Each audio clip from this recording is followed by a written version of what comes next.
그레이스교에서 진행하는 기독교 고전 매일 읽기 프로젝트 성 어거스틴의 고백록 제8권 마음의 회심 무화과 나무 밑에서 2장 빅토리누스의 회심에 대한 이야기를 듣고 그래서 나는 심플리키아누스를 찾아갔습니다.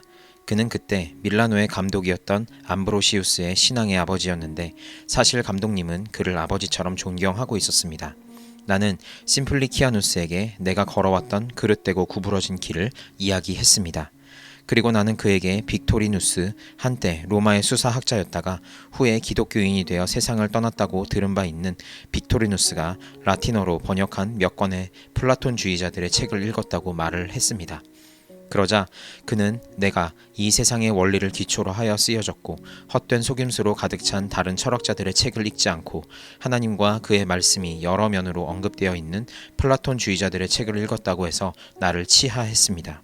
그리고 그는 나에게 지혜롭고 슬기 있는 자들에게는 숨기시고 어린 아이들에게는 나타내신 그리스도의 겸손을 권면하기 위하여 그가 로마에 있을 때 친하게 지냈던 빅토리누스에 대한 이야기를 해주었습니다.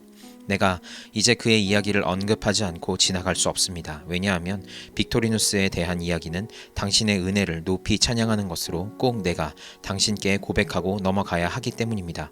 모든 학문에 박학했고 다능했던 그 노인 빅토리누스는 많은 철학 서적을 탐독하고 평가한 자였으며 유명한 원로들의 스승이기도 했습니다.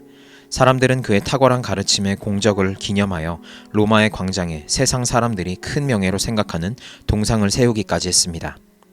그는 나이가 많을 때까지 우상을 숭배했고 로마의 모든 귀족들이 열을 올렸던 그 신성모독의 종교 의식에 적극 참여한 자였습니다. 그는 백성들을 고무시켜 한때는 네프투누스와 비너스와 미네르바에게 대항을 했던 개귀신 아누비스나 괴물과 같은 잡신들을 섬기라고 했던 자였습니다.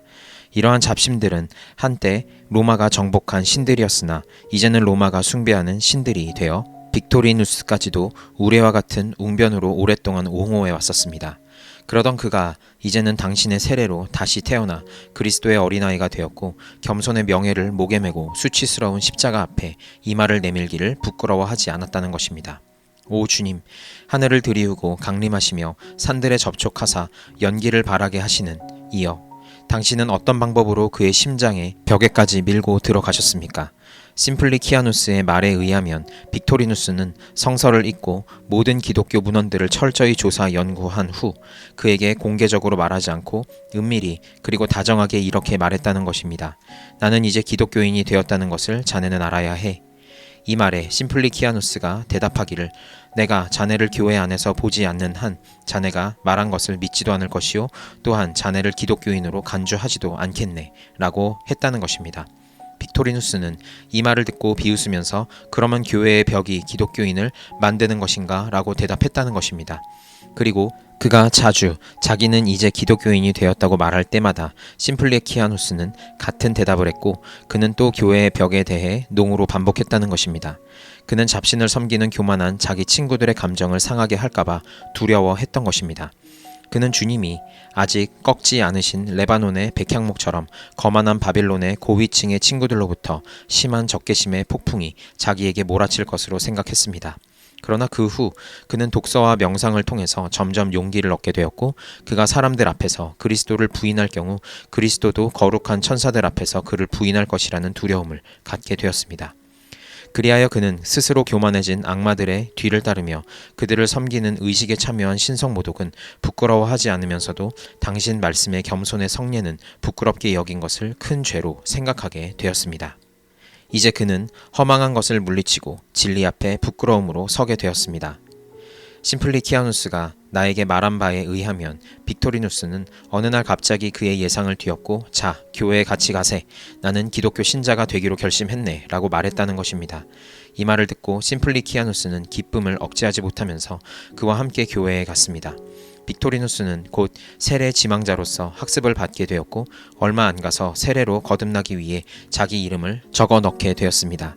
이에 로마의 도시는 깜짝 놀랐고 교회는 기뻐해 마지 않았습니다. 그것을 보고 거만한 자들은 분을 내며 이를 갈면서 자지러졌으나 주 하나님은 당신의 종의 희망이 되시사 그들의 허위와 거짓과 광증에 마음을 두지 않게 하셨습니다. 마침내 그가 신앙 고백을 할 때가 왔습니다.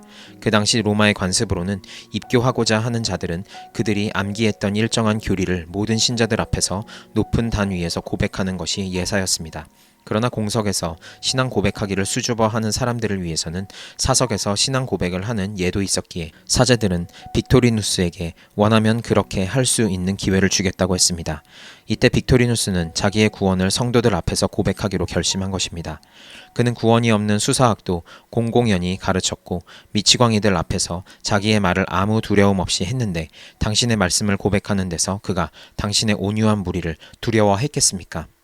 그가 신앙 고백을 하려고 단상에 올라갔을 때 그를 알고 있었던 사람들은 즐거운 목소리로 그의 이름을 서로 주고받았습니다. 사실 그들 중에서 빅토리누스를 모르는 사람이 있었겠습니까? 즐거워하는 무리들의 입과 입에서 빅토리누스, 빅토리누스 하고 고요하게 속삭이는 소리가 터져나왔습니다. 사람들은 그를 보자마자 환성을 올렸으나 그의 신앙 고백을 들으려고 곧 조용해졌습니다. 그가 확실한 신념을 가지고 참 신앙을 고백하였을 때 모든 사람들은 두 손을 벌려 그를 붙들어 자기들의 가슴에 껴안고 싶었습니다. 사실 그들은 사랑과 기쁨으로 그를 자기들의 마음에 껴안았습니다. 그것은 그를 사랑과 기쁨으로 영접하는 박수로 나타난 것입니다.